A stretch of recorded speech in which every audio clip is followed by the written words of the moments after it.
नमस्कार दोस्तों, endocrine system के एमसीक्यू सेशन में आप सभी का स्वागत है। तो आज से हम एंडोक्राइन जो सिस्टम है उससे रिलेटेड जितने भी जो एमसीक्यूज हैं जो प्रीवियस ईयर में आए हुए हैं, इंपॉर्टेंट जो अपकमिंग एग्जाम में आ सकते हैं, इसके अलावा एनक्लेक्स से रिलेटेड जितने भी जो क्वेश्चन हैं उन सब के बारे में हम डिस्कस करेंगे। तो हम शुरुआत करते हैं। हमारे सामने जो फर्स्ट जो क्वेश्चन है, पहला जो क्वेश्चन है वो है in the body both the blood sodium and potassium level are regulated by, कि हमारे शरीर के अंदर जो सोडियम और जो पोटेशियम का जो लेवल है वो किसके द्वारा रेगुलेट किया जाता है। ठीक है, तो अगर हम बात करें most common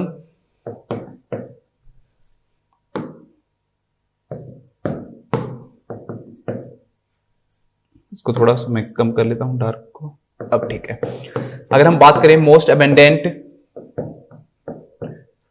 intra cellular ion, कि हमारे सेल के अंदर सबसे ज्यादा जो आयन पाया जाता है दोस्तों वो कौन सा है, तो मैं आपको, हम एक ही एमसीक्यूज के अंदर बहुत सारे जो एमसीक्यूज हैं उनको सोल्व करेंगे। तो मैं आपको बताऊंगा कि कहां पर क्वेश्चन पूछे जाते हैं। तो केवल पूछा जाता है कि इंट्रासेल्यूलर आयन के अंदर सबसे ज्यादा कौन सा आयन पाया जाता है, तो इसका आंसर पोटेशियम होगा। अगर क्वेश्चन आता है कि मोस्ट अबेंडेंट एक्स्ट्रा सेल्यूलर, तो इसका आंसर हो जाएगा सोडियम। अब दोनों अलग अलग जगह पे हैं दोस्तों, इसलिए हमारी बॉडी के अंदर ये होता है कि जब सोडियम का लेवल बढ़ता है तो पोटेशियम का लेवल कम हो जाता है, और पोटेशियम का लेवल बढ़ता है तो सोडियम का लेवल क्या हो जाता है, कम हो जाता है। ये दोनों हमेशा एक दूसरे के क्या करते हैं, ऑपोजिट काम करते हैं हमारी बॉडी के अंदर। सोडियम और पोटेशियम एक दूसरे के ऑपोजिट काम करते हैं। सोडियम का लेवल बढ़ेगा, पोटेशियम का लेवल कम होगा। पोटेशियम का लेवल बढ़ता है, सोडियम का लेवल क्या हो जाता है, कम होता है। कैसे होता है वो भी मैं आप सबको बताऊंगा कि ये क्यों होता है। हमारे क्वेश्चन पे आते हैं कि ऐसा कौन सा इसके अंदर केमिकल है, इसमें हार्मोन जो वर्ड है वो दे नहीं रखा, कि जो सोडियम और जो पोटेशियम का जो लेवल है उनको क्या करता है, रेगुलेट करता है। तो हम उसकी क्या करते हैं, बात करते हैं। तो अब इसमें ऑप्शंस में जो दे रखा है, सबसे पहला दे रखा है फिरोमोन्स। फिरोमोन्स को इससे कोई लेना देना नहीं है, फिर भी मैं आपको बताता हूं कि क्या होते हैं फिरोमोन्स। फिरोमोन्स दोस्तों कुछ केमिकल्स होते हैं, ऐसे केमिकल्स होते हैं फिरोमोन्स, जो कि हमारी जो कुछ स्किन जो ग्लैंड्स हैं, स्किन की जो ग्लैंड्स है, जो कि स्किन ग्लैंड, ध्यान रखना एक्सोक्राइन ग्लैंड्स होती हैं, वो क्या करती हैं, सीक्रेट करती हैं कुछ केमिकल्स को। वो केमिकल्स क्या करते हैं, अट्रैक्ट करते हैं ऑपोजिट सेक्स को। अगर मेल से सीक्रेट होंगे तो फीमेल को अट्रैक्ट करते हैं, और अगर फीमेल से सीक्रेट होंगे तो मेल को। इनके बारे में वैसे अभी पूरी तरह से स्टडी भी नहीं हो पाई है। फिरोमोन्स जो होते हैं कुछ एनिमल्स के अंदर इनका सीक्रेशन क्या होता है, बहुत ज्यादा अमाउंट में होता है, बट जो मैन है या जो ह्यूमन बीइंग है उनके अंदर अगर हम कंपेयर करें एनिमल से, तो उनका सीक्रेशन बहुत ही क्या होता है, कम होता है। उनके ऊपर अभी रिसर्च चल रहा है, लेकिन फिर भी आप ध्यान रखना, अगर इस क्वेश्चन में ऑप्शन दे रखा है कि फिरोमोन्स क्या होते हैं, तो आप कहना कि स्किन ग्लैंड कुछ ऐसे केमिकल्स सीक्रेट करती हैं जो ऑपोजिट सेक्स को क्या करता है, अट्रैक्ट करता है। मेल है वो फीमेल के लिए, और फीमेल है वो मेल के लिए क्या होता है, अट्रैक्ट होता है। तो इसका सोडियम और पोटेशियम से कोई लेना देना नहीं है, तो हमारा जो ऑप्शन ए है वो हमारा आंसर नहीं होगा। इसके बाद हम बात करते हैं दोस्तों एल्डोस्टेरोन की। बहुत ही अच्छा क्वेश्चन है ये, कई सारी चीजें हम इसके बारे में हम बात करेंगे। एक बहुत अच्छा सिस्टम मैं आपको इससे बताऊंगा।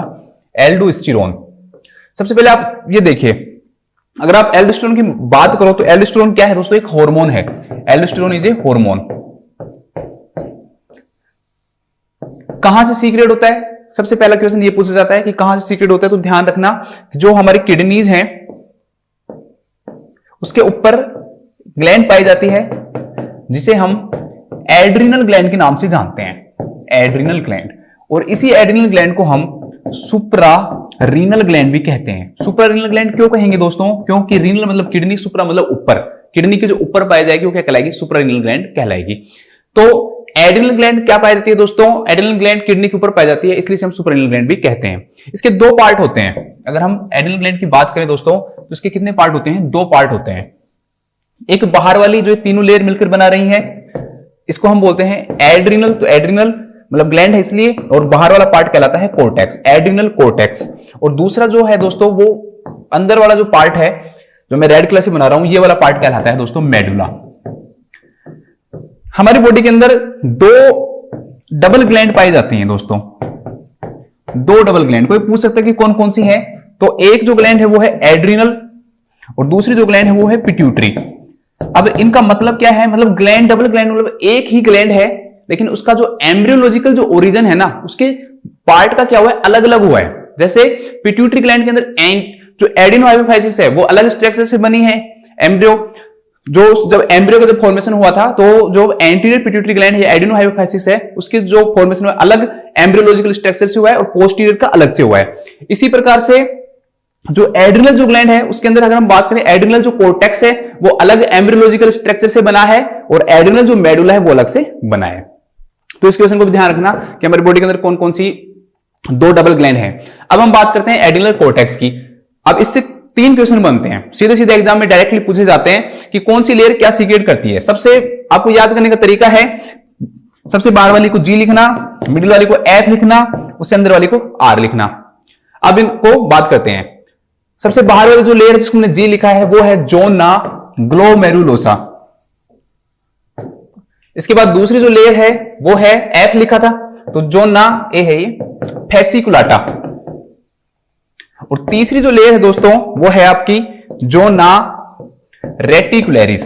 रेटिकुलरिस। अब देखो जोना ग्लोमेरुलस जो है दोस्तों वो मिनरलोकोर्टिकोइड सीक्रेट करती है, मिनरलोकोर्टिकोइड। और जो जोना फेसिकुलेटा है ये सीक्रेट करती है दोस्तों ग्लूकोकोर्टिकोइड।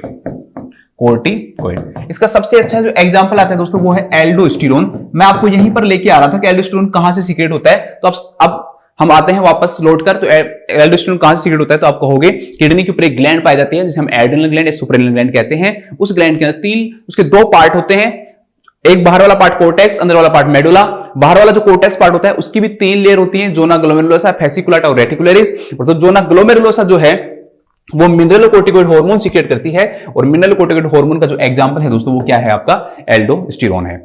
इसके बाद जोना फेसिकुलाटा है वो ग्लूकोकोर्टिकोइड सीक्रेट करती है। इसका एग्जांपल आपको याद रखना है कोर्टिसोल और कोर्टिसोन। और जोना जो रेटिकुलरिस है दोस्तों ये एंड्रोजन सीक्रेट करती है, या हम कहें सेक्स हॉर्मोन्स। कुछ लिटिल अमाउंट के अंदर एंड्रोजन्स के साथ में एक्चुअली में एस्ट्रोजन और प्रोजेस्टेरोन भी सीक्रेट करती है, इसलिए ये एंड्रोजन्स एंड सेक्स हार्मोन क्या करती है सीक्रेट करती है। इसके बाद थोड़ी सी बता देता हूं, मेडुला जो हार्मोन है जो पार्ट है दोस्तों वो सीक्रेट करता है आपका एडीआर मतलब एड्रेनलिन और नोर एड्रेनलिन। अच्छे अमाउंट में सीक्रेट करती है एड्रेनलिन और नोर एड्रेनलिन, और थोड़ी सी अमाउंट में डोपामिन भी सीक्रेट करती है।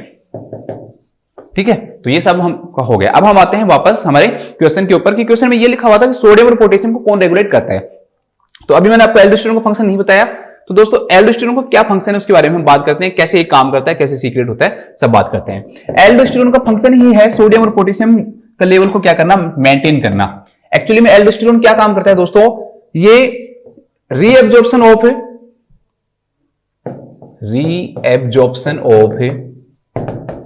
सोडियम करवाता है and reabsorption of sodium and excretion of potassium करवाता है। मतलब कि किडनी के अंदर क्या करेगा ये,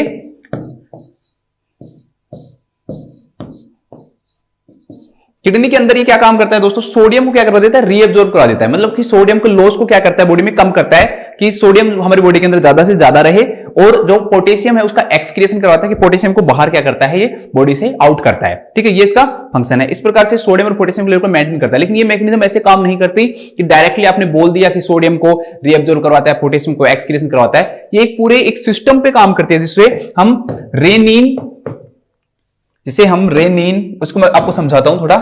रेनिन, एंजियोटेंसिन,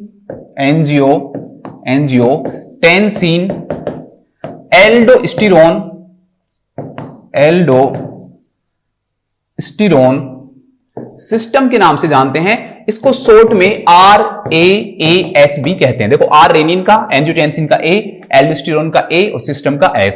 तो इस मैकेनिज्म के द्वारा हमारी बॉडी में क्या होता है, एल्डोस्टेरोन का सीक्रेशन होता है और हमारी जो बॉडी है वो सोडियम और पोटेशियम क्या करती है, रेगुलेट करती है। बात करते हैं कि कैसे करती है। देखो दोस्तों, क्या होता है कि जैसे ही हमारी बॉडी के अंदर सोडियम का लेवल कम होगा, डिक्रीज्ड सोडियम लेवल क्या कहलाता है, हाइपोनेट्रीमिया, या हम कहें जो लेवल है वो लेस देन 135 मिली इक्विवेलेंट पर लीटर से कम हो जाता है। नॉर्मल 135 से 145 होता है सोडियम, आप सबको पता है। तो उस कंडीशन के अंदर क्या होता है आगे हम बात करेंगे। तो सोडियम का लेवल हमारी बॉडी के अंदर क्या हो दोस्तों, कम हो। दूसरा, डिक्रीज हो बीपी, ब्लड का जो प्रेशर है दोस्तों वो भी क्या हो, कम हो उस कंडीशन के अंदर। इसके अलावा डिक्रीज हो एक्स्ट्रा सेलुलर फ्लूइड, ब्लड का प्रेशर मतलब फ्लूइड, तो ब्लड भी क्या है, एक एक्स्ट्रा सेलुलर फ्लूइड ही है, सेल के बाहर है, ठीक है, तो ये भी क्या हो जाए, डिक्रीज हो जाए। या दोस्तों मैंने आपको कहा सोडियम और पोटेशियम एकदम ऑपोजिट काम करते हैं, पोटेशियम का जो लेवल है दोस्तों वो क्या हो जाए, इंक्रीज हो जाए। पोटेशियम का इंक्रीज लेवल क्या कहलाता है, हाइपरकैलेमिया कहलाता है, हाइपरकैलेमिया। लगभग इसका लेवल जो 3.5 से लेकर 5 मिलीक्यूलेंट पर नॉर्मल होता है, कुछ बुक्स में 5.1 भी लिखा हुआ रहता है, लेकिन फिर भी आप एवरेज 3.5 to 5 याद रखो। तो मोर देन 5 मिलीक्यूलेंट पर लीटर अगर लेवल हो गया तो इसे हम क्या बोलेंगे दोस्तों, हाइपरकैलेमिया के नाम से जानते हैं। इन चारों कंडीशन में से कोई भी कंडीशन होगी, इन चारों कंडीशन में क्या होगी दोस्तों, कोई भी कंडीशन होगी तो हमारी जो किडनी है, हमारी जो किडनी है वो एक हार्मोन सीक्रेट करती है दोस्तों, जिसे हम रेनिन के नाम से जानते हैं। इस हार्मोन को हम किस नाम से जानते हैं दोस्तों, रेनिन के नाम से जानते हैं। जैसे ही अगर आपका बीपी कम हो रहा है, ठीक है, आपका सोडियम का लेवल कम हो रहा है, हाइपोनेट्रीमिया हो रहा है आपको, ठीक है, एक्स्ट्रा सेलुलर फ्लूइड कम हो रहा है, या फिर पोटेशियम का लेवल ज्यादा हो रहा है, कोई भी ऐसी कंडीशन हो, उस कंडीशन के अंदर किडनी क्या सीक्रेट करने लग जाती है दोस्तों, रेनिन सीक्रेट करने लग जाती है। अब जैसे ही रेनिन का सीक्रेशन होगा तो ये रेनिन क्या काम करता है, कौन सीक्रेट करता है, तो ध्यान रखना किडनी सीक्रेट करती है। किडनी का जक्स्टाग्लोमेरुलस जो एपरेटस है वो इसको क्या करता है दोस्तों, सीक्रेट करता है। ये भी आप याद रखना चाहो तो रख लेना, या सिंपल याद रखो अभी तो किडनी। वैसे आप जो जब आप रीनल सिस्टम पढ़ोगे ना तब उसमें आप अच्छे से इसको पढ़ोगे और भी कि कौन सा पार्ट करता है। आपके लिए मैं फिर भी बता देता हूं, जक्स्टाग्लोमेरुलस जो एपरेटस है वो इसको क्या करता है, रेनिन को सीक्रेट करता है। ये रेनिन क्या काम करता है दोस्तों, ये रेनिन एक काम करता है, लीवर जो है हमारा, लीवर एक हार्मोन सीक्रेट करता है जिसे हम एंजियोटेंसिनोजन कहते हैं, टेंसिनोजन। इस एंजियोटेंसिनोजन को ये रेनिन क्या काम करेगा दोस्तों, एंजियोटेंसिन में कन्वर्ट कर देगा, एंजियोटेंसिन फर्स्ट में कन्वर्ट कर देगा। अब ये एंजियोटेंसिन फर्स्ट यहां से पहुंचेगा कहां पे, लंग्स में, ठीक है। रेनिन क्या काम करेगा लीवर में, एंजियोटेंसिनोजन को कन्वर्ट करेगा किसमें, एंजियोटेंसिन फर्स्ट में। ये एंजियोटेंसिन जो फर्स्ट है दोस्तों ये लंग्स में पहुंचेगा, और लंग्स जो है वो एक हार्मोन सीक्रेट करता है जिसे हम ACE के नाम से, सॉरी एक एंजाइम सीक्रेट करता है जिसे हम किस नाम जानते हैं, ACE के नाम से जानते हैं। ये एक एंजाइम है, हार्मोन नहीं है, माय मिस्टेक। तो इसको हम क्या बोलेंगे, angiotensin converting enzyme, converting enzyme. ये एंजियोटेंसिन कन्वर्टिंग एंजाइम क्या काम करेगा, इस एंजियोटेंसिन जो फर्स्ट है दोस्तों इसको एंजियोटेंसिन सेकंड में कन्वर्ट कर देगा। एंजियोटेंसिन किस में कन्वर्ट कर देगा दोस्तों, सेकंड में कन्वर्ट कर देगा। और ये एंजियोटेंसिन जो सेकंड है ये स्टिमुलेट करेगा किसको, stimulate zona glomerulosa. Zona glomerulosa को क्या करता है, ये स्टिमुलेट करता है, कौन सा, एंजियोटेंसिन सेकंड। किसने बनाया, लंग्स ने बनाया। कैसे बनाया, एक एंजाइम सीक्रेट किया, क्या नाम था, एंजियोटेंसिन कन्वर्टिंग एंजाइम। उसके द्वारा एंजियोटेंसिन सेकंड में कन्वर्ट कर दिया। एंजियोटेंसिन जो सेकंड है वो किसको स्टिमुलेट करेगा, जोना ग्लोमेरुलोसा को। जोना ग्लोमेरुलोसा क्या सीक्रेट करती है, तो आप कहोगे सर ये सीक्रेट करती है एल्डोस्टेरोन या मिनरलोकोर्टिकोइड। और ये एल्डोस्टेरोन अब क्या काम करेगा दोस्तों, सोडियम का क्या करवाएगा, रिटेंशन करवाएगा। मतलब कि ये कहेगा किडनी को कि आप भाई जो सोडियम है ना उसका क्या करो, रिटेंशन करो, या हम दूसरे शब्दों में कहें रीएब्जॉर्प्शन करवाएगा। कोई भी चीज बॉडी के अंदर रीएब्जॉर्ब होगी तो वो बॉडी से क्या नहीं जाएगी दोस्तों, बाहर नहीं जाएगी। कैसे, देखो ये मान लो नेफ्रॉन है, यहां से सब कुछ फिल्टर होके आ गया, जो चीज रीएब्जॉर्ब नहीं होगी वो यूरिन के थ्रू क्या हो जाती है, आउट हो जाती है। यूरिन के थ्रू वो चीज क्या हो जाती है, जो रीएब्जॉर्ब नहीं होती वो यूरिन के थ्रू वो चीज क्या होती है, आउट हो गई, ये आउट हो गई। लेकिन यहां पर क्या पाई जाती है, ब्लड वेसल्स पाई जाती हैं। कुछ चीजें क्या हो जाती हैं, रीअब्जॉर्ब हो जाती हैं, या हम मैक्सिमम 99% चीजें क्या हो जाती हैं, रीअब्जॉर्ब हो जाती हैं। तो यहां से क्या होगा दोस्तों, रीअब्जॉर्ब होगा, वापस से ब्लड में पहुंचेगा, वापस से बॉडी के अंदर पहुंच जाएगा। तो ये क्या काम करवाता है, सोडियम को ये कहता है कि भाई आपका क्या करवा देता हूं मैं, रीअब्जॉर्प्शन करवा देता हूं, क्योंकि सोडियम की बॉडी में क्या थी, कमी थी। अभी हमने पढ़ा है कि ये सब हो क्यों रहा था, क्योंकि बॉडी के अंदर हाइपोनेट्रीमिया हो रहा था। तो उन सबकी कंडीशन के कारण सोडियम का क्या होगा, रिटेंशन होगा या रीअब्जॉर्प्शन होगा। और इसके साथ में ही ये काम और करता है दोस्तों, पोटेशियम का क्या करवाता है दोस्तों, एक्सक्रिएशन करवाता है। पोटेशियम का क्या करवाता है, एक्सक्रिएशन करवाता है। तो सोडियम जब क्या होगा, रिटेन होगा, तो सोडियम का जो लेवल कम था वो क्या हो जाएगा, बढ़ जाएगा। और अगर पोटेशियम में हमने पढ़ा था कि हाइपरकैलेमिया है, तो मतलब हाइपरकैलेमिया ब्लड के अंदर पोटेशियम क्या है दोस्तों, ज्यादा है, तो उसको बॉडी से क्या निकालना है, बाहर निकालना है। तो बाहर कैसे निकलेगा, जब बाहर जाएगा तो पोटेशियम क्या हो जाएगा, एक्सक्रिएशन हो जाएगा। इस प्रकार से इनका लेवल क्या लाया जाएगा दोस्तों, नॉर्मल लाया जाएगा। तो एल्डोस्टेरोन वो हार्मोन है जो कि सोडियम और जो पोटेशियम है, सोडियम और जो पोटेशियम है उसके लेवल को क्या करता है, रेगुलेट करता है। तो इस क्वेश्चन का जो आंसर होगा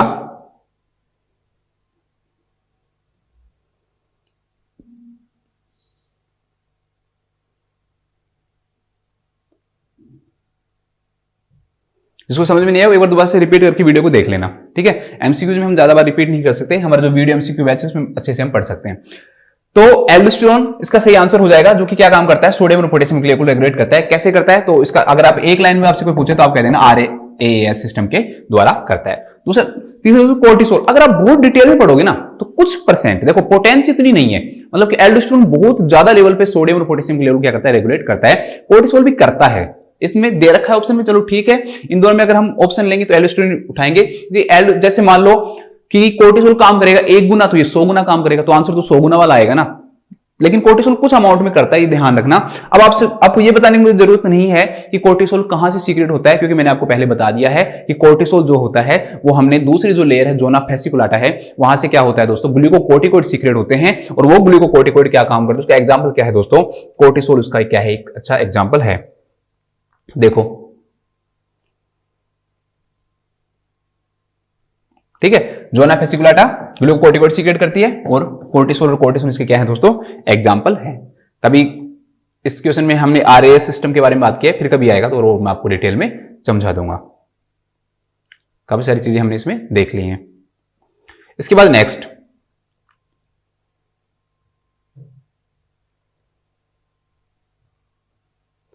जो है ऑप्शन इसके अंदर दोस्तों एंड्रोजन। तो कोर्टिसोल करता है बट इतना नहीं करता, इसलिए इसका आंसर कोर्टिसोल यहां पे नहीं होगा। लेकिन फिर भी आप अपने दिमाग में याद रखना, इसमें ऑप्शन भी अगर और कुछ नहीं होता, सिर्फ कोर्टिसोल होता, एल्डोस्टेरोन नहीं होता, तो हम आंसर यहां पर क्या देते, हम यहां पर कोर्टिसोल देते। इसके बाद दोस्तों एंड्रोजन्स। तो एंड्रोजन्स जो होते हैं वो मैंने आपको बताया है कि तीसरी जो लेयर है जोना रेटिकुलरिस जो है दोस्तों, वो क्या करती है, एंड्रोजन सीक्रेट करती है। एंड्रोजन्स जो होते हैं एक्चुअली में इनको मेल हार्मोन्स भी बोलते हैं। तो मेनली कौन कौन से हार्मोन होते हैं, टेस्टोस्टेरोन इसके एग्जांपल है। जैसे हमने मिनरल कोर्टिकोइड का एग्जांपल देख लिया, मैंने आपको बता दिया कि मिनरल कोर्टिकोइड का क्या एग्जांपल है, ठीक है, एल्डोस्टेरोन है। ग्लूकोकोर्टिकोइड को बता दिया कोर्टिसोल और कोर्टिसोन है। तो इसी प्रकार एंड्रोजन्स के अगर एग्जांपल की बात करें तो टेस्टोस्टेरोन है, ठीक है। इसके अलावा डिहाइड्रो एपिएंड्रोस्टेरोन और एक है एंड्रोस्टेनिडियोन, ठीक है। तो ये सब क्या है दोस्तों, एंड्रोजन्स हैं, जो कि क्या किए जाते हैं, एड्रिनल ग्लैंड के द्वारा ही सीक्रेट किए जाते हैं। एड्रिनल जो ग्लैंड है उसकी जो जोना रेटिकुलरिस जो लेयर है उसके द्वारा क्या किए जाते हैं दोस्तों, ये सीक्रेट किए जाते हैं। तो इसके बारे में भी हमने पढ़ लिया। तो ये हमारा क्वेश्चन हो गया। अब एक चीज और बता देता हूं कि और कौन कौन से ऐसे हार्मोन है जो सोडियम के लेवल को रेगुलेट करते हैं, ठीक है। एक ही जगह सारी चीजें आ जाएंगी इसमें। इसके साथ ये क्वेश्चन हम खत्म करेंगे। हार्मोन्स विच रेगुलेट सोडियम लेवल। तो एक तो हमने अभी पढ़ाई है एल्डोस्टेरोन। इसके अलावा हमने बताया कि सिस्टम में क्या कौन काम करता है, एंजियोटेंसिन काम करता है। तो एंजियोटेंसिन भी तो वही काम करेगा ना, एंजियोटेंसिन फर्स्ट और जो सेकंड है वो भी क्या करते हैं, एक्चुअली में काम तो उसी पे कर रहा हूं, क्योंकि ये काम करेंगे तभी तो एल्डोस्टेरोन सीक्रेट होगा, तो इसका एंजियोटेंसिन भी सीक्रेट करता है, ठीक है। इसके अलावा कौन हार्मोन काम करते हैं दोस्तों, हार्ट से सीक्रेट होता है एट्रियल नाइट्रियूरेटिक पेप्टाइड। हमारा जो दिल है, हार्ट है, उससे सीक्रेट होता है ये, तो ये भी यही काम करता है। इसके अलावा ब्रेन नाइट्रियूरेटिक पेप्टाइड है ब्रेन से, लेकिन ये भी हार्ट से सीक्रेट होता है, ये भी रेगुलेट करता है सोडियम के लेवल को, ध्यान रखना। और इसके अलावा सी टाइप, ये भी हार्ट से ही होता है, नाइट्रियूरेटिक पेप्टाइड, एक पेप्टाइड, ये भी रेगुलेट करता है सोडियम के लेवल को। और कुछ अमाउंट के अंदर दोस्तों कोर्टिसोल भी करता है, ध्यान रखना, कोर्टिसोल भी। तो ये सारे ऐसे हार्मोन्स हैं जो कि सोडियम के लेवल को क्या करते हैं, रेगुलेट करते हैं। सबसे ज्यादा अगर इनमें सब पूछे कि कौन करता है, तो मोस्ट प्रायोरिटी क्या आएगा, फर्स्ट जो आंसर होगा वो क्या होगा, एल्डोस्टेरोन होगा। तो ये हमारा क्वेश्चन था और इसका जो आंसर हो गया दैट इज एल्डोस्टेरोन। तो एक ही क्वेश्चन से बहुत सारी चीजें हमें क्या लगी, पता लगी। इसके बाद हम देखते हैं नेक्स्ट क्वेश्चन।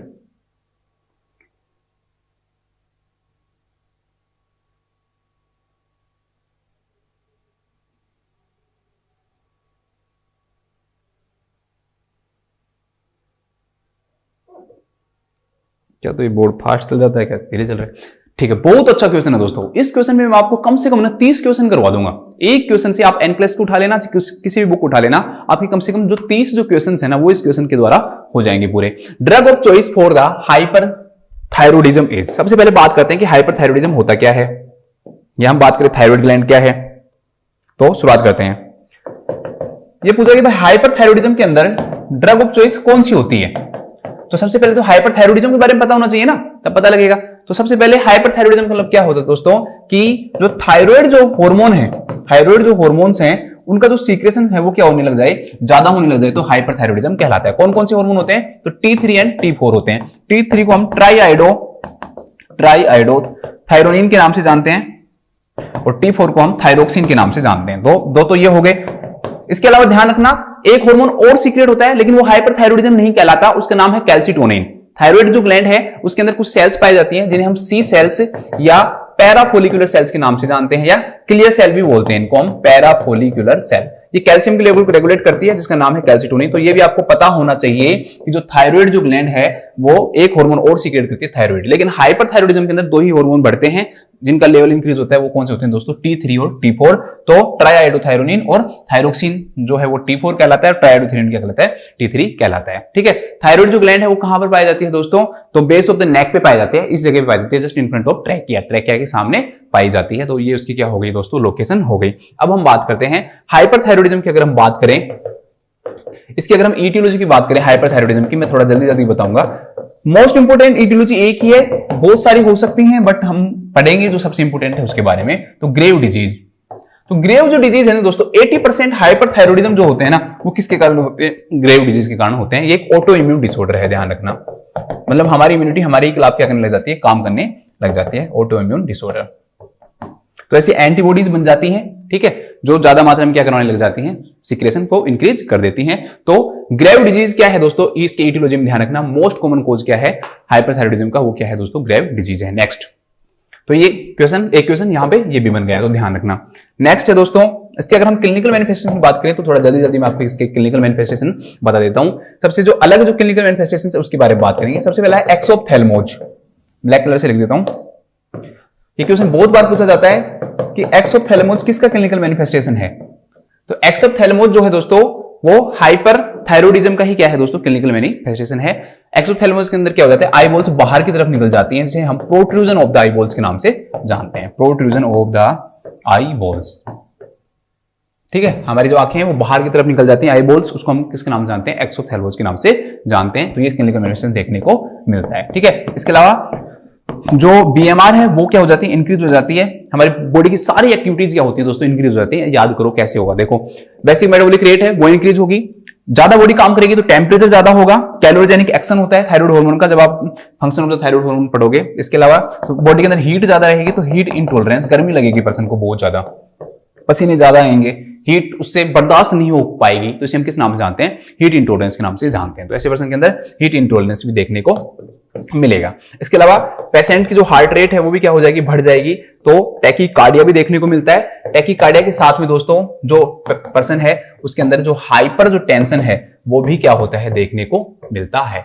ठीक है, हाइपरटेंशन भी क्या होता है, देखने को मिलता है। इसके अलावा दोस्तों जो सीक्रेशंस हैं वो बढ़ जाते हैं। पेरिस्टाल्सिस जो मूवमेंट है दोस्तों वो भी क्या हो जाता है, इंक्रीज हो जाता है। तो ऐसे पेशेंट के अंदर जो डायरिया है वो भी क्या होता है, देखने को मिलता है। तो ये कुछ ऐसे क्लिनिकल मैनिफेस्टेशन जो मैंने आपको बता दिया, उसमें बहुत सारे हैं। आगे इससे रिलेटेड अगर क्लिनिकल मैनिफेस्टेशन से रिलेटेड क्वेश्चन होगा तो मैं उसमें आपको अच्छे से बताऊंगा। यहां पर मेन जो फोकस है वो हमारा मैनेजमेंट पे है। इस क्वेश्चन में मैं आपको मैनेजमेंट अच्छे से पढ़ाता हूं। अब इसमें क्वेश्चन आ गया कि drug of choice for hyperthyroidism क्या है, कि हाइपरथायरॉयडिज्म के अंदर क्या ड्रग ऑफ चॉइस यूज करते हैं। तो अगर हम बात करें मैनेजमेंट की, अगर हम बात करें मैनेजमेंट ऑफ हाइपरथायरॉयडिज्म, हाइपरथायरॉयडिज्म की मैनेजमेंट की बात करें तो सबसे पहला मेडिकल मैनेजमेंट पढ़ाऊंगा। मेडिकल मैनेजमेंट बहुत सारे क्वेश्चन आएंगे इससे रिलेटेड। इसके अलावा दोस्तों आपके रेडियोथेरेपी, एक क्वेश्चन इससे भी पूछा जाता है। इसके अलावा सर्जिकल मैनेजमेंट और एक नर्सिंग मैनेजमेंट, सबसे ज्यादा क्वेश्चन नर्सिंग मैनेजमेंट से ही आएंगे। बात करते हैं सबसे पहले मेडिकल मैनेजमेंट की। मेडिकल मैनेजमेंट याद रखना, इसकी ट्रिक बना लेना, TVAB और C। TVABC का क्या है दोस्तों, मेडिकल मैनेजमेंट है। कैसे है याद करवाता हूं। सबसे पहला है T, तो T का मतलब क्या है दोस्तों, ऐसी ड्रग्स थायोएमाइड्स कहलाते हैं, अभी मैं इनके बारे में बात करूंगा। या फिर इन्हें हम एंटी थायराइड ड्रग्स भी कहते हैं, anti thyroid drugs, anti thyroid drugs. दूसरी जो ड्रग्स होती हैं दोस्तों V है, तो ये क्या होती हैं, वेस्कुलर ड्रग्स होती हैं या एंटी वेस्कुलर ड्रग्स होती हैं या डिक्रीज करती हैं वेस्कुलरिटी को, तो एंटी वेस्कुलर ड्रग्स, वी से याद रहेगा। इसके बाद ए, बी और सी।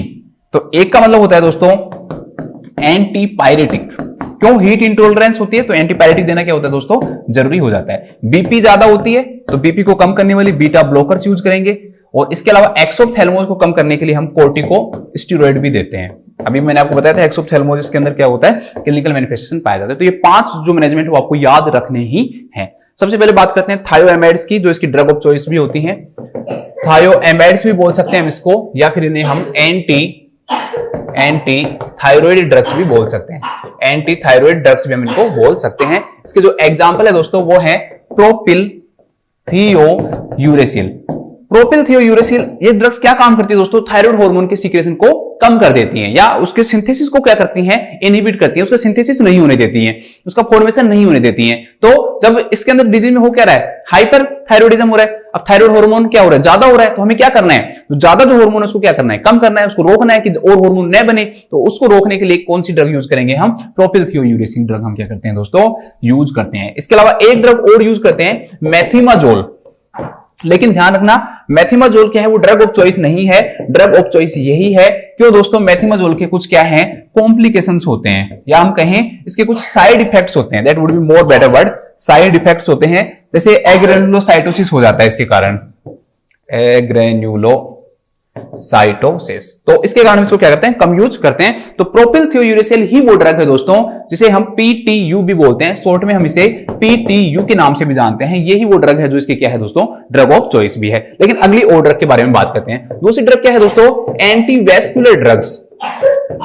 एंटीवेस्कुलर ड्रग्स भी बोलते हैं इनको हम आयोडाइड्स के नाम से भी जानते हैं, आयोडाइड्स। एक्चुअली में क्या है दोस्तों कि जो थायराइड जो ग्लैंड होती है ना, वो क्या होती है, हाईली वेस्कुलर ग्लैंड है, बहुत सारी वहां पर क्या होती है, ब्लड सप्लाई होती है, और ऐसे डर लगता है कि कहीं ज्यादा हाइपरथायराइडिज्म होने के कारण जो ब्लड वेसल्स है वो ब्रस्ट हो जाएं और वहां से ज्यादा मात्रा में क्या होने लग जाए, थायराइड हार्मोन का सीक्रेशन होने लग जाए। तो उसको रोकने के लिए जो ड्रग काम में लेती है उसे हम एंटीवेस्कुलर ड्रग्स या फिर आयोडाइड्स के नाम से जानते हैं। तो इसके अंदर यूज करते हैं हम sodium and potassium iodide, sodium iodide and potassium iodide. ठीक है, तो ये भी बहुत अच्छा क्वेश्चन बन सकता है कि वेस्कुलरिटी को कम करने वाली ड्रग कौन सी होती है, डायरेक्टली क्वेश्चन पूछेगा तो आपको पता होना चाहिए, सोडियम आयोडाइड और पोटेशियम आयोडाइड। ठीक है, इसके बाद हम बात करते हैं नेक्स्ट, इसके बाद है एंटीपायरेटिक। हम जानते हैं कि ऐसे पेशेंट के अंदर क्या पाया जाता है, हीट इंटॉलरेंस पाया जाता है, तो उसको कम करने के लिए हम एसिटामिनोफेन देते हैं। कभी भी ऐसी ड्रग नहीं देनी चाहिए जिनके अंदर सैलिसाइक्लिक एसिड प्रेजेंट होता है। वो क्या काम करते हैं, ब्लड को पतला कर देते हैं और ज्यादा क्या हो जाते हैं, चांसेस हो जाते हैं कि जो थायराइड ग्लैंड है उसके ब्रस्ट होने के, आगे बताऊंगा, उसे थायराइड स्ट्रोम होने के चांसेस क्या हो जाते हैं, ज्यादा हो जाते हैं। तो हम एंटीपायरेटिक के रूप में एसिटामिनोफेन ये क्या करते हैं, यूज करते हैं दोस्तों। इसके बाद में नेक्स्ट है बीटा ब्लॉकर। मैंने कहा था कि बीपी ज्यादा होता है तो हम बीटा ब्लॉकर यूज करते हैं। इसके अंदर हम जो ड्रग यूज करते हैं that is propranolol, propranolol use करते हैं। इसके बाद सी बच गया दोस्तों, तो सी का मतलब क्या हो गया, कोर्टिकोस्टेरॉइड, कोर्टिकोस्टेरॉइड। इन्फ्लेमेशन होने के कारण एक्सोप्थेल्मोस हो रहा है, उस इन्फ्लेमेशन को कम करना है, हमें कोर्टिकोस्टेरॉइड देना होगा। प्रेडनिसोलोन टैबलेट हम क्या करते हैं इसके लिए यूज करते हैं। कौन सी ड्रग यूज करते हैं, हम प्रेडनिसोलोन यूज करते हैं। तो this is the medical management, बहुत सिंपल सा मैनेजमेंट है, याद रखना है आपको, मैंने ट्रिक से बता दिया है, ऐसे ही आप इसको याद करोगे। कैसे याद रखोगे, टी मतलब थायोएमाइड्स हो गया, ठीक है, वी मतलब वेस्कुलर ड्रग्स या एंटीवेस्कुलर ड्रग्स हो गए, वेस्कुलर नहीं एंटीवेस्कुलर है ये, मतलब याद रखने के लिए। A for antipyretic, B for beta blocker, C for corticosteroid. यहां पर एग्जांपल लिख लो, इसका पीटीयू है, प्रोपिलथियोयूरेसिल है, इसके अलावा मेथिमाजोल है, मेथिमाजोल। यहां पर सोडियम आयोडाइड है और पोटेशियम आयोडाइड है, सोडियम एंड पोटेशियम, या एसिटामिनोफेन है, बीटा ब्लॉकर के अंदर प्रोप्रानोलोल है और कोर्टिकोस्टेरॉइड के अंदर प्रेडनिसोलोन है। तो स्टार्ट से ही आपका पूरा क्या हो जाएगा, मैनेजमेंट पूरा हो जाएगा। इसके बाद में हम बात करते हैं रेडियोथेरेपी भी इसके अंदर यूज करते हैं हम, रेडियोथेरेपी। ठीक है, रेडियोथेरेपी के अंदर हम क्या यूज करते हैं दोस्तों, तो आयोडीन 131 एंड आयोडीन 125 हम इसके अंदर यूज करते हैं। ठीक है, आयोडीन 131 और आयोडीन 125 हम इसके अंदर क्या करते हैं, यूज करते हैं रेडियोथेरेपी के द्वारा। जो सेल्स की जो संख्या जो बढ़ गई उसको हम क्या करना होता है दोस्तों, कम करना होता है, इसके लिए हम क्या यूज करते हैं, रेडियोथेरेपी यूज करते हैं। इसके बाद में दोस्तों नेक्स्ट है सर्जिकल मैनेजमेंट। सर्जिकल मैनेजमेंट, अगर पेशेंट के अंदर थायराइड एडिनोमा हो गया हो, थायराइड जो ग्लैंड है उसके अंदर एडिनोमा हो रहा हो, थायराइड ग्लैंड की साइज बढ़ गई हो एडिनोमा के कारण और उसके कारण सीक्रेशन ज्यादा हो रहा हो, तो हमें फिर थायराइडेक्टोमी भी करने की क्या पड़ सकती है, जरूरत पड़ सकती है, थायराइडेक्टोमी। भी हम कर सकते हैं। और थायरॉइडेक्टोमी कैसे भी की जा सकती है दोस्तों, कंप्लीट भी की जाती है या फिर पार्शियल भी की जा सकती है। सब टोटल बोलते हैं जिसे हम, सब टोटल, ठीक है, इसको कंप्लीट को टोटल भी बोलते हैं। सब टोटल का मतलब क्या होगा कि एक जो पार्ट है ना, उस पार्ट को हटाएंगे, पूरी थायराइड ग्लैंड उसको नहीं हटाया जाता, और मोस्ट प्रेफर्ड सर्जरी यही करती है, मेनली यही सर्जरी की जाती है, टोटल बहुत कम किया जाता है। तो थायराइडेक्टोमी में पार्शियल सब टोटल जो थायराइडेक्टोमी है वो हम क्या करते हैं, यूज करते हैं। एक और यूज करते हैं दोस्तों, ऑर्बिटल डिकम्प्रेशन। एक सर्जरी और है जिसका नाम है ऑर्बिटल डिकम्प्रेशन। ऑर्बिटल का मतलब क्या हो गया, जो आई बॉल जो बाहर निकल रही है ना आई से रिलेटेड, उनको क्या करना है, वापस से नॉर्मल करना है। तो जो आंखों का बाहर निकलना क्या कहलाता है, एक्सोप्थेल्मोज, पहले बता दिया। तो एक्सोप्थेल्मोज के लिए कोई पूछे कि कौन सी सर्जरी की जाती है, तो आप क्या कहोगे दोस्तों, ऑर्बिटल डिकम्प्रेशन सर्जरी की जाती है। ऑर्बिटल डिकम्प्रेशन सर्जरी की जाती है। तो दो सर्जरी पढ़ी है हमने, कौन कौन सर्जरी पढ़ी, थायराइडेक्टोमी, एक ऑर्बिटल डिकम्प्रेशन पढ़ी है, ठीक है। रेडियोथेरेपी के अंदर सिंपल है कि क्या यूज करते हैं हम, आयोडीन 131 और आयोडीन 125 क्या करते हैं, हम यूज करते हैं। इसके अलावा हमने सर्जरी देख ली। इसके बाद नेक्स्ट आता है नर्सिंग मैनेजमेंट, बहुत ज्यादा इंपॉर्टेंट है, बहुत सारे इसके अंदर क्या पूछे जाते हैं, क्वेश्चन पूछे जाते हैं, एक एक करके सारे मैं आपको बता देता हूं। सबसे पहला, जैसे ही हम पोस्ट ऑपरेटिव की बात करते हैं, पोस्ट ऑपरेटिव थायराइडेक्टोमी, जैसे ही पेशेंट का क्या हो जाए दोस्तों, थायराइडेक्टोमी हुई है, तो इसमें क्वेश्चन पूछा जाता है कि उस पेशेंट के अंदर क्या होने के चांसेस सबसे ज्यादा होते हैं। तो ध्यान रखना, ऐसे पेशेंट के अंदर क्या हो जाता है दोस्तों, स्वेलिंग हो जाती है, स्वेलिंग ऑफ ग्लोटिस। जो वोकल कॉर्ड है ना उनके अंदर क्या आ जाती है दोस्तों, स्वेलिंग हो जाती है। और उस स्वेलिंग के कारण क्या हो जाता है, उस स्वेलिंग के कारण रेस्पिरेटरी पेशेंट अरेस्ट हो सकता है, स्वेलिंग आ जाएगी, ठीक है। अब वहां पर स्वेलिंग आ गई यहां पे, तो पेशेंट को क्या नहीं आएगा, ऑक्सीजन नहीं मिल पाएगा, तो उसके अंदर पेशेंट रेस्पिरेटरी अरेस्ट में जा सकता है। उसका रीजन क्या है, स्वेलिंग ऑफ ग्लोटिस के कारण होने लग जाता है, कि किसके कारण हो सकता है, थायराइडेक्टोमी में। अब क्वेश्चन ये तो आएगा, पहली प्रायोरिटी किस पे दोगे, तो पहला आप रेस्पिरेटरी पे दोगे, ठीक है। अब ये देखोगे कि पेशेंट की रेस्पिरेटरी से रिलेटेड तो कोई प्रॉब्लम नहीं है। फिर दूसरा क्वेश्चन आता है दोस्तों कि एक पेशेंट एक नर्स के पास आता है, पोस्ट ऑपरेटिव थायराइडेक्टोमी है, तो नर्स उस पेशेंट के बेड साइड क्या प्लेस करेगी दोस्तों। अब रेस्पिरेटरी अरेस्ट हो गया पेशेंट को, मतलब होने के चांसेस हैं, तो ऐसे पेशेंट के लिए आपको क्या रखना है, तो ऐसे पेशेंट के लिए हम यहां पे ऑक्सीजन, सक्शन और ट्रैकियोस्टोमी ट्यूब, सक्शन सेट और ट्रैकियोस्टोमी सूट। आपको जहां भी क्वेश्चन मिलेगा वहां पर सबसे ज्यादा आपको ऑप्शन मिलेगा ट्रैकियोस्टोमी, और आपको आंसर वही करना है। तीनों साथ नहीं मिलेंगे, ध्यान रखना, अलग चीजें मिलेंगी, लेकिन मैं कह रहा हूं कि तीनों चीजों की जरूरत पड़ती है, ऑक्सीजन की जरूरत पड़ती है, सक्शन सेट की जरूरत पड़ती है, और ट्रैकियोस्टोमी की भी जरूरत पड़ती है। तो पेशेंट के बेड साइड हमेशा ट्रैकियोस्टोमी सेट होना चाहिए, पेशेंट के साइड क्या होना चाहिए, पूरा ट्रैकियोस्टोमी सेट होना चाहिए। इसको भी आपको क्या रखना है, याद रखना है। इसके बाद नेक्स्ट जो क्वेश्चन है दोस्तों, नेक्स्ट जो इसके अंदर हम करेंगे, दूसरी जो नर्सिंग जो प्रायोरिटी है, पोस्ट ऑपरेटिव में ही करना है। पोस्ट ऑपरेटिव में क्या होता है दोस्तों, लेरेंजियल जो नर्व है ना, लेरेंजियल नर्व डैमेज होने के चांसेस होते हैं इसके अंदर सर्जरी के कारण। और लेरेंजियल नर्व डैमेज होने के कारण जो पेशेंट है उसके अंदर तीन सिम्टम मेनली आते हैं। एक स्ट्राइडोर देखने को मिलता है, साउंड के अंदर होर्सीनेस देखने को मिलती है, और पेशेंट को बोलने में क्या होती है, प्रॉब्लम होती है, जिसे हम डिस्फोनिया के नाम से जानते हैं। सर्जरी के कारण क्या हो जाती है, जो लेरेंजियल जो नर्व वो क्या हो जाती है, डैमेज हो जाती है। तो नर्सिंग मैनेजमेंट क्या है भाई, जैसे ही सर्जरी हो जाए पेशेंट की, तो हमें कोशिश करना है कि हर घंटे में एक बार उसको हम क्या कहें कि भाई आप बोलो, बोलने से हमें क्या पता लगेगा कि भाई पेशेंट की जो लेरेंजियल जो नर्व वो बिल्कुल क्या है, ठीक है। तो ये क्वेश्चन पूछा जाता है कि आप किससे पहचानोगे, तो इन तीनों चीजों से पहचानोगे। और करोगे क्या, तो आप instruct the client to speak once in a hour, एक घंटे में कम से कम एक बार उसको बोलना है भाई, तभी पता लगेगा। अगर वो बोल नहीं पा रहा है, क्यों, क्योंकि डिस्फोनिया हो गया, तो हम समझ में आ जाएगा कि लेरेंजियल नर्व क्या है, डैमेज है। या फिर आपको सीधी साउंड सुनाई देने लग जाए, होर्सीनेस या स्ट्राइडोर, उससे भी आप क्या लगा सकते हो, पता लगा सकते हो। सबसे तीसरा, थर्ड चीज क्या है दोस्तों, कि ऐसे पेशेंट के अंदर हाइपोकैल्सीमिया के साइन देखने को मिल सकते हैं। अब आप कहोगे सर ये क्यों देखने को मिलेंगे, जब थायराइडेक्टोमी हुई है तो उसके कारण हाइपोकैल्सीमिया के साइन क्यों आएंगे, तो दोस्तों हाइपोकैल्सीमिया के साइन इसलिए आएंगे क्योंकि ऐसे जो पेशेंट जो होते हैं, थायराइड जो ग्लैंड है उसके जस्ट पीछे की साइड 4 पैराथायराइड ग्लैंड पाई जाती हैं, और पैराथायरॉइड ग्लैंड वो ग्लैंड है दोस्तों जो मेंटेन करती है किसके लेवल को, कैल्शियम के लेवल को। तो जैसे ही क्या होता है कि सर्जरी के दौरान एक्सीडेंटली रिमूवल हो जाता है पैराथायरॉइड ग्लैंड का, पैराथायरॉइड ग्लैंड क्या हो जाती है, वहां से हट जाती है। उनके हटने के कारण जो पैराथायरॉइड जो हार्मोन है उसका लेवल कम होगा, और जैसे ही पैराथायरॉइड हार्मोन का लेवल कम होगा तो कैल्शियम का लेवल ब्लड में कम होगा। उसके कारण क्या होगा दोस्तों, हाइपोकैल्सीमिया होगा। तो उसके कारण पेशेंट के अंदर हाइपोकैल्सीमिया के साइन देखने को मिल सकते हैं। कौन कौन से साइन देखने को मिल सकते हैं, तो जैसे ट्राउजेव साइन, ठीक है, Chvostek sign, Erb Westphal sign, Erb Westphal sign, numbness and tingling, numbness and tingling भी देखने को मिल सकती है, ठीक है। और भी बहुत सारे साइन हैं कि वो छोड़ो, सबसे इंपॉर्टेंट चीजें इनके बारे में बात करते हैं। थोड़ा थोड़ा मैं आपको बता देता हूं कि ट्राउजेव साइन में क्या होता है दोस्तों, कि जब पेशेंट के अंदर कार्पोपेडल स्पाज्म आ जाता है, पेशेंट के जो हाथ उसके अंदर क्या आने लग जाता है दोस्तों, स्पाज्म आने लग जाता है। जैसे हम बीपी कप क्या करते हैं, इन्फ्लेट करते हैं, बीपी कप बांधते हैं, उसको फुलाते हैं, जो उसका जो सिस्टोलिक जो ब्लड प्रेशर उससे 20 mm ऑफ Hg, जैसे ही ब्लड प्रेशर ज्यादा करेंगे ना तो उसके अंदर जो हाथ है उसके अंदर क्या आने लग जाते हैं, स्पाज्म आने लग जाते हैं। तो ये कार्पल स्पाज्म, और पैर के अंदर अगर आ रहे हैं तो उसको पैडल स्पाज्म बोलेंगे। तो इसे हम किस नाम जानते हैं, carpopedal spasm due to inflation of blood pressure cup. जो बीपी जो कप है जो हम बांधते हैं बीपी लेने के लिए, उसको बांधने के कारण क्या होगा दोस्तों, पेशेंट के अंदर क्या हो जाएगा, पेशेंट के अंदर कार्पोपेडल स्पाज्म आ जाएगा, हाथों के अंदर क्या लग जाएगा, पैरों के अंदर क्या लग जाएगा, स्पाज्म आने लग जाएगा, ठीक है।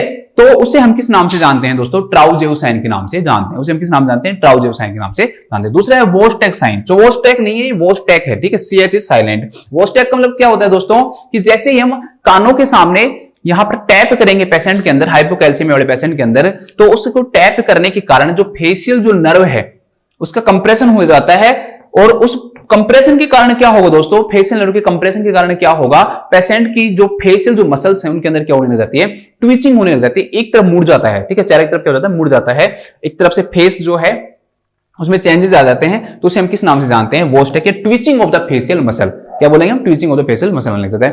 अर्ब वेस्टफॉल आजकल इसको यूज नहीं करते, इसे सिंपल अर्ब साइल भी बोलते हैं, पहले यूज किया जाता था जब हमारे पास इसके डायग्नोस्टिक इवैल्यूएशन के लिए कुछ था नहीं कि हम कैसे इसको क्या करें, डायग्नोज करें। तो उस समय क्या काम करते थे, तो माइल्ड स्टिमुलेशन देते थे हम इलेक्ट्रिकल करंट का, थोड़ा सा इतना मतलब जैसे ईसीटी में देता है उससे भी कम करंट देते थे, तो उसे स्केलेटल जो मसल्स उनके अंदर क्या आने लग जाता था, कॉन्स्ट्रिक्शन होने लग जाता था, स्पाज्म होने लग जाता था, जिसे हम अर्ब साइन या वेस्टफॉल साइन के नाम से जानते हैं। इसके अलावा नमनेस मतलब कुछ फील नहीं होना, और टिंगलिंग मतलब प्रिकिंग सेंसेशन, जैसे कोई सुई चुभ रही हो, ऐसे साइन भी देखने को मिलते हैं। तो पेशेंट के अंदर जो भी पोस्ट ऑपरेटिव थायराइडोक्टोमी पेशेंट है उसके अंदर हाइपोकैल्सीमिक साइन देखने को मिल जाए तो आप समझ जाना कि ऐसे पेशेंट के अंदर क्या है, पैराथायराइड जो ग्लैंड है वो क्या हो गई है, रिमूव हो गई है। अब हाइपोकैल्सीमिया की ट्रीटमेंट कैसे दोगे, तो ऐसे पेशेंट के अंदर हम IV कैल्शियम ग्लूकोनेट देते हैं 10 ml, ठीक है, स्लोली देते हैं, कम से कम मिनिमम 10 मिनट में 10% देते हैं, कम से कम मतलब बहुत स्लोली देते हैं इसको, नहीं तो कार्डियक अरेस्ट भी हो सकता है, ठीक है, ऐसे पेशेंट के अंदर, तो उसमें ध्यान रखना होता है। और हमेशा जब भी हम कैल्शियम ग्लूकोनेट देते रहेंगे उस दौरान हमें क्या करनी पड़ती है, ECG मॉनिटरिंग भी करती ही रहनी पड़ती है,